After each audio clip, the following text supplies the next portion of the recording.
नमस्कार दोस्तों, मैं मानस गुप्ता आप सभी का स्वागत करता हूं अपने YouTube channel the versatile mentor पे। कैसे हैं आप सभी? आशा करता हूं आप सभी बहुत अच्छे होंगे और अपनी तैयारी जोर शोर से कर रहे होंगे। एसएससी सीजीएल 2025 का एग्जाम जो कि जून में शेड्यूल्ड है, जून के मिड में या एंड में पेपर इसका शेड्यूल्ड है और उसके बाद मेरे हिसाब से अगस्त या सितंबर में, मोस्ट प्रोबेबली सितंबर में मेंस का पेपर होने की संभावना है। फिलहाल में एसएससी ने सारे डिपार्टमेंट्स को चिट्ठी लिख के वैकेंसीज मंगाना स्टार्ट कर दी है, तो जल्द से जल्द आपको थोड़े टाइम में डिफरेंट चैनल्स पे टेलीग्राम के आरटीआई के थ्रू पता चल जाएगा कि कितनी वैकेंसीज हैं। नियरली 13 से 14 हज़ार वैकेंसीज जो हैं वो एसएससी सीजीएल 2025 में भी एक्सपेक्टेड है। जिस तरीके का माहौल चल रहा है उस तरीके के हिसाब से बहुत सारे बच्चों ने तैयारी छोड़ दी है। उसका रीज़न यही है कि सब लोगों को लग रहा है एसएससी में बहुत ज़्यादा धांधली हुई है, जिस कारण से जो बच्चे डिजर्व करते हैं उनका सिलेक्शन नहीं हुआ है और बहुत सारे बच्चों को बैकडोर एंट्री दी गई है। हालांकि फ़िलहाल कोर्ट केस जो है वो फाइल किया गया है कुछ बच्चों के द्वारा, तो हम देखते हैं आने वाले समय में शायद कुछ अच्छे पॉजिटिव चेंजेस हमें मिले, जिसमें से एक मेन मुद्दा ये भी है कि मेंस का पेपर एक ही दिन कराया जाना चाहिए। फिलहाल दोस्तों, आज जब मैं वीडियो शूट कर रहा हूँ तब से लेके और प्री के पेपर तक लगभग हमारे पास 90 दिनों का समय है। अप्रैल मई 2 पूरे महीने हैं हमारे पास में और जून का आप 15 दिन मान सकते हो। तो अगर आप देखना चाहें, अभी 90 दिन फिलहाल आप लोगों के पास है और 90 दिन जो हैं वो कम नहीं होते हैं भाइयों। 90 दिन में आप पूरा पेपर क्लियर कर सकते हो if you are a non beginner aspirant. जो बच्चे जिनके 300 से ऊपर मार्क्स आ रहे हैं, जो बच्चे कंटिन्यूस पिछले 2 साल से 3 साल से तैयारी कर रहे हैं और 3 अटेम्प्ट दे चुके हैं, इस बार लास्ट अटेम्प्ट देके प्लीज़ इस दलदल से बाहर निकल जाओ, वरना मैं बता रहा हूँ आप लोगों को कि आने वाले समय में गवर्नमेंट जॉब की हालत बहुत ज़्यादा ख़राब होने वाली है, जिस तरीके से चीज़ें हमें चलती हुई दिख रही हैं। ठीक है दोस्तों, तो आइए आप सभी को बताता हूँ कि 90 दिनों के लिए आपको क्या करना है। सबसे पहली चीज़ तो अगर आप लोग चाहते हैं कि 90 दिनों तक हम लोग कोई सीरीज स्टार्ट करें तो आप प्लीज़ कमेंट करके बता दो। ठीक है, अब स्टार्ट करते हैं कि हमें करना क्या है। सबसे पहली चीज़ दोस्तों, आप लोग एक चीज़ ध्यान से समझ लो। अगर आप फुल टाइम एस्पिरेंट हैं और अगर आप जॉब वाले एस्पिरेंट नहीं है, एक सेकेंड, अगर आप एक फुल टाइम डेडिकेटेड एस्पिरेंट है जो फुल टाइम सिर्फ एसएससी की तैयारी कर रहा है, तो आप एक चीज़ समझ लीजिए कि एसएससी एक ऐसी एग्ज़ाम है जिसमें पहले आपको सिलेबस पूरा कंप्लीट करना पड़ता है। सिलेबस कंप्लीशन का मतलब सिर्फ ये नहीं होता है कि आप वीडियो देखे जा रहे हैं, आपकी कोई प्रीवियस ईयर की बुक्स भी कंप्लीट होना चाहिए, चाहे वो किरण हो, चाहे वो पिनाकल हो, या जो भी किताब आपके पास है। पहली चीज़। दूसरी चीज़, इसके बाद बात करूँ, जब आप ये कर लेते हैं तो उसके बाद में फिर आता है मॉक टेस्ट। तो अब मैं आपको सब्जेक्ट वाइज बताने वाला हूँ कि 90 दिनों तक आपको क्या करना है। बहुत सारे बच्चों की क्वेरीज आती रहती है कि भैया मैथ्स जो है वो हमसे नहीं बन रहा है, तो मैथ्स में क्या किया जाना चाहिए। बहुत सारे बच्चे बोलते हैं हमारा सिलेबस कंप्लीट हो गया है मैथ्स का, लेकिन फिर भी स्पीड नहीं आ रही है। आने वाले 90 दिनों में, अगले 60 दिनों तक, 90 में से 60 दिनों तक आपको सिर्फ और सिर्फ मैथ्स में एक ही काम करना है, वो ये करना है, आप डेली 5 चैप्टर कोई से भी उठाएंगे और 20-20 क्वेश्चन उसके लगाना है आपको। जैसे आज आपने अगर percentage profit loss SICI discount उठाया है तो आप उनके 20-20 सवाल लगाएंगे। अगले दिन आप करेंगे average, ratio, proportion, mixture, alligation, time, speed, distance. फिर अगले दिन आप करेंगे geometry, mensuration, algebra, trigonometry, number system. इस प्रकार से टोटल 25 चैप्टरों को आप 5-5 चैप्टर में बांट के, और उन 5 चैप्टर्स के डेली आपको 20 सवाल करने हैं। जब आप 20 दिन तक ये कर लेंगे, उसके 20 दिन बाद आपको समझ में आ जाएगा कि यार ये एक पर्टिकुलर चैप्टर है जिसमें मैं अभी पिछले 20 दिन में फंस रहा हूँ। आपको उस चैप्टर को सैटरडे या संडे के दिन लेके बैठना है सुबह से, और शाम तक उसके कम से कम 300-400 सवाल किसी भी हालत में समझ के अच्छे से लगाना है। अगर आप उसको इग्नोर करोगे तो वो चैप्टर का जो क्वेश्चन है वो आपको एग्जाम के दौरान इग्नोर कर देगा। याद रख लेना, मेरे पास इतने बच्चों के मैसेज है जो सिर्फ 1 नंबर से, 2 नंबर से, 0.35 नंबर से रह गए। ये दुख जिस दिन रिजल्ट आता है उस दिन समझ में आता है कि काश मैंने पढ़ाई कर ली होती, काश भैया की बात सुन ली होती और उस एक चैप्टर को इग्नोर ना करता। कंपटीशन इतना ज़्यादा है कि मेंस में आपको मैथ्स और रीजनिंग में तो फुल मार्क्स किसी भी हालत में लेके आने पड़ेंगे, और वो टफ नहीं है। आप अगर पेपर देखेंगे, प्रीवियस ईयर पेपर आ रहा है, तो अगर आप ढंग से मेहनत करने वाले बच्चे हैं तो आप मैथ्स और रीजनिंग में 100% मार्क्स ला सकते हैं। मतलब 180 में से 170 प्लस तो कितना ही किसी भी हालत में ला सकते हैं। ठीक है, आगे बात करूँ इसके बाद मैथ्स के बाद, तो मैथ्स में एक तो ये बता दिया मैंने आपको क्या करना है। दूसरी चीज़ है कैलकुलेशन। कैलकुलेशन आपको करना ही है, चाहे आपको बुखार है, चाहे आपको खांसी है, चाहे आपकी तबीयत ठीक नहीं है, कुछ भी हो। कैलकुलेशन और वोकैबुलरी 2 ऐसी चीज़ें हैं जो आपको डेली करना है। सबसे पहले सुबह उठते से आप लोग कैलकुलेशन ही करते हैं।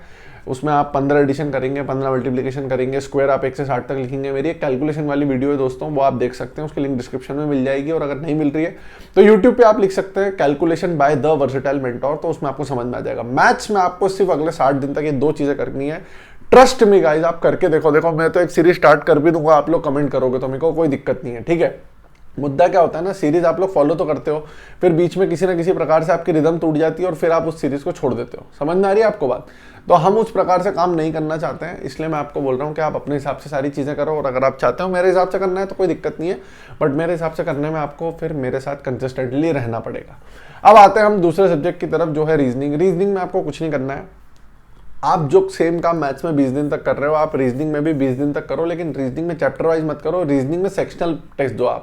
आप अगले 20 दिन तक 25-25 क्वेश्चन के डेली सेक्शनल दो, या मेंस के 30-30 क्वेश्चन के सेक्शनल दो। 20 दिन देने के बाद आपको समझ में आ जाएगा कि मेरे ये 4 से 5 चैप्टर जो हैं इनमें मुझे दिक्कत आ रही है, जैसे coding, decoding, analogy, missing number series.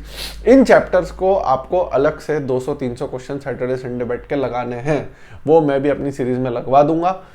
तो इस प्रकार से हमारा मैथ्स और रीजनिंग जो है वो बहुत अच्छा हो जाएगा। रीजनिंग के कुछ क्वेश्चन मेंस में बहुत अच्छे आते हैं, जैसे काउंटिंग ऑफ फिगर्स, समझ में आ रही है आप लोगों को बात? उसके बाद में और 1-2 चैप्टर्स हैं वो भी अच्छे आते हैं। तो ये कुछ चैप्टर्स हैं जो रीजनिंग के लिए बहुत ज़्यादा इंपॉर्टेंट होते हैं। तो आशा करता हूँ कि मैथ्स और रीजनिंग का तो आपका डाउट खत्म हो गया होगा। क्वेश्चंस कहाँ से लगाने, किसी भी प्रीवियस ईयर बुक से लगा लो, या फिर आप लगा सकते हो टेक्स्ट बुक से। टेक्स्ट बुक पे क्विज सेक्शन में जाके भी आपको बहुत सारे क्विज मिल जाएंगे। क्विज सेक्शन में नहीं मिल रहे हैं तो टेक्स्ट बुक में ऊपर जो सर्च बटन होती है वहाँ पे सर्च कर लो, percentage quiz, profit and loss, SSC quiz, इस प्रकार से रीजनिंग में कोडिंग, डिकोडिंग क्विज, तो आपको बहुत सारे क्वेश्चन देखने को मिल जाएंगे। इसके बाद अब आगे बात करते हैं दोस्तों एक बहुत ज्यादा इंपॉर्टेंट सब्जेक्ट जिसका नाम है इंग्लिश। इंग्लिश में आपको 3 चीजें किसी भी हालत में करना है। सबसे पहले तो आपको वोकैबुलरी करना है। वोकैबुलरी के लिए आप कोई सी भी एक किताब उठा लो, उसको आपको कम से कम 10 बार करना है। कोई सी भी एक किताब का मतलब है या तो आप किरण की किताब उठा लो, पिनैकल उठा लो, या फिर वर्ड पावर मेड इजी उठा लो। ब्लैक बुक करना चाहते हो आप लोग करो, 1 नंबर किताब है, लेकिन ब्लैक बुक को तभी उठाना जब पूरी किताब आप 10 बार कर पाओ। दोस्तों वोकैबुलरी एक ही चीज मांगती है, वो है कंटिन्यूअस रिवीजन, ठीक है? इसलिए मैं किरण की बुक सजेस्ट करता हूं, क्योंकि किरण की बुक में क्या है, 2018 के बाद से लेके अभी तक के टीसीएस के जो सारे सवाल हैं, उससे पहले के भी सारे सवाल हैं। तो आप लोग क्या होता है ना, उससे बहुत अच्छे से उसको बार बार याद करवानी है। जैसे मैं अपनी सीरीज में कराता हूँ कि भाई आज 1 से 50 कर लो, फिर 50 से 100 कर लो, ऐसे करके 900 तक पूछते हैं, फिर वापस 1 से 50। तो जब आप 20 एक बार इस किताब को पूरा कर लेते हो ना, यूपीएससी वाले एस्पिरेंट्स को भी पता है, लक्ष्मीकांत जिस बंदे ने 30 बार पढ़ी है उसको हर बार कुछ ना कुछ नया मिला है और उसका सिलेक्शन हुआ है। रवि सिहाग जी से मिल लो आप, मैडम है जो चश्मा लगाती हैं, बहुत ही कम एज में आईपीएस बनी है। तो बहुत सारे अच्छे अच्छे दोस्तों लोग हैं जो हर तरीके से अपनी चीजें जो है कर रहे हैं, ठीक है? तो इंग्लिश का पहला पिलर तो मैंने आपको बता दिया, वोकैबुलरी। दूसरा पिलर है दोस्तों अंडरस्टैंडिंग। अंडरस्टैंडिंग आपको हेल्प करेगी क्लोज टेस्ट, कॉम्प्रिहेंशन और पीक्यूआरएस में। ये 3 ही वो चीज हैं जो हर बच्चे को मारती है। ग्रामर आजकल हर कोई कर लेता है। क्लोज टेस्ट, कॉम्प्रिहेंशन, पीक्यूआरएस के लिए आपको क्या करना है, रीडिंग कंपल्सरीली 15 से 20 मिनट की डेली करना है। चाहे आप कहीं से भी पढ़ लो, ज़रूरी नहीं है कि आपने न्यूज़पेपर ही पढ़ना है। अगर न्यूज़पेपर पढ़ने का कोई शौक नहीं है तो आप डेली कुछ भी रूटीन में पढ़ सकते हो। मेरी एक रीडिंग वाली वीडियो है, उसको देख लेना तो आपको समझ में आ जाएगा क्या पढ़ना जनरली होता है, ठीक है? अब आगे बात करो अगर रीडिंग के बाद, तो नेक्स्ट हमारा आता है क्लोज टेस्ट, कॉम्प्रिहेंशन, पीक्यूआरएस में भी डेली अपना दिमाग खोल लो। देखो मैंने एक तो 3 चीज़ें बता दी, कैलकुलेशन, वोकैब और एक ये जो बता रहा हूँ अब। क्लोज टेस्ट 2 करना है मुझे, कॉम्प्रिहेंशन 2 करना है और पीक्यूआरएस 5 करना है। ये तो मतलब मूल मंत्र है, इसके बिना सोऊंगा नहीं चाहे कुछ भी हो जाए। समझ में आ गई? किरण से कर लो, पिनाकल से कर लो, कहीं से भी प्रीवियस ईयर करना है डेली, ठीक है? नेक्स्ट आता है ग्रामर। ग्रामर के लिए क्या करना है अपने को, नीतू सिंह मैम की किताब निपटानी है एक बार और किरण या पिनाकल की किताब एक बार निपटानी है। अब उसका आप शेड्यूल बना लो या मुझे कमेंट करके बता दो, तो मैं टारगेट सीरीज में उसका एक शेड्यूल बना लूंगा कि भाई इस प्रकार से हमें करना है। समझ में आ गई आपको बात? तो दोस्तों मैंने आपको 3 सब्जेक्ट बहुत अच्छे से बता चुका हूँ, मैथ्स, इंग्लिश और रीजनिंग के बारे में। अगला जो हमारा आता है वो आता है जीके। जीके के लिए मैंने अभी रिसेंट में एक वीडियो बनाई है, प्लीज़ उस वीडियो को जाके देखो, तो आपके सारे doubts regarding the GK section complete हो जाएंगे। आपको अच्छे से बता देता हूँ, बहुत कम समय, आपको पता भी नहीं चलेगा, समय इतनी तेज़ी से निकल रहा है। 2025 के भी 3 महीने निकल चुके हैं। आप लोग सोच रहे होगे कि अभी 2025 आया था तो 2025 भी खत्म हो जाएगा, 2026 आएगा, फिर सीजीएल का नोटिफिकेशन आएगा। कब तक इस दलदल में फंसे रहोगे? अपने आप को थोड़ा पुश करो, है ना? मेरे को मैसेज करने से पहले 10 बार सोचो कि क्या मैं खुद मतलब सच्चाई से मेहनत कर रहा हूँ। रात को 8 बजे से लेकर सुबह 8 बजे तक सो रहा हूँ मैं 12 घंटे। कौन एक्सपीरियंस होता है मेरे को बताओ आप, हैं? अगर आप रात को 8 बजे से लेकर सुबह 8 बजे तक सो रहे हो, वेब सीरीज देख रहे हो, नेटफ्लिक्स, मूवी, यूट्यूब, रील्स, तो फिर आप तैयारी छोड़ के दोस्तों दूसरा काम करो, क्योंकि ये this is not so easy जितना आप समझ रहे हो। आप 2 साल 3 साल जब मेहनत अपनी बर्बाद कर लोगे तब आपको समझ में आएगा कि रियलिटी कुछ और है। मैंने बहुत बड़ी गलती कर दी, मैंने अपना टाइम बहुत वेस्ट कर दिया, ठीक है? अभी आप फटाफट कोर्स खरीद लेते हो किसी भी टीचर का, तो आपको मज़ा आता है कि हाँ भाई वीडियो चल रही है, घर वालों को बोल रहा हूँ तैयारी हो रही है। आप लोगों को रियलिटी अभी पता ही नहीं है, अभी आप रेस में बहुत पीछे हो। तो अगर आगे आना चाहते हो तो सबसे पहली चीज़ तो है आपको खुद सीरियस होना पड़ेगा। आपको सोचना पड़ेगा कि मेरे घर वालों ने मुझे गांव से इतनी दूर शहर में क्यों भेजा है, क्यों वो इतनी मेहनत करके मुझे हर महीने पैसे देते हैं। थोड़ा अपने आप को मैच्योर बनाओ इन चीज़ों को समझने के लिए, थोड़ा अपने माइंड को डेवलप करो कि मुझे सच में क्या करना है। ये दोस्त जो मुझे यहाँ मिले, क्या ये मेरे सच में दोस्त हैं?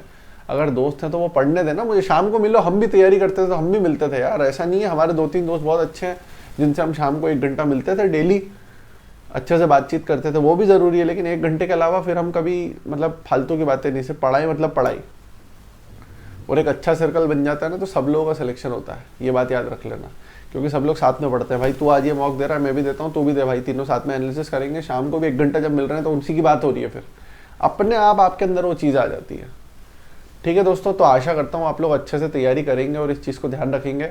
थैंक यू सो मच दोस्तों, लव यू ऑल। अगर और कोई बात है तो प्लीज़ कमेंट कर देना। टारगेट सीरीज स्टार्ट करनी है तो कमेंट कर देना। स्पेशल 100 ग्रुप 1 अप्रैल से स्टार्ट हो रहा है, उसमें ज्वाइन होना चाहते हो तो भी कमेंट कर देना अपने मार्क्स और अपनी टेलीग्राम आईडी। थैंक यू दोस्तों, बाय।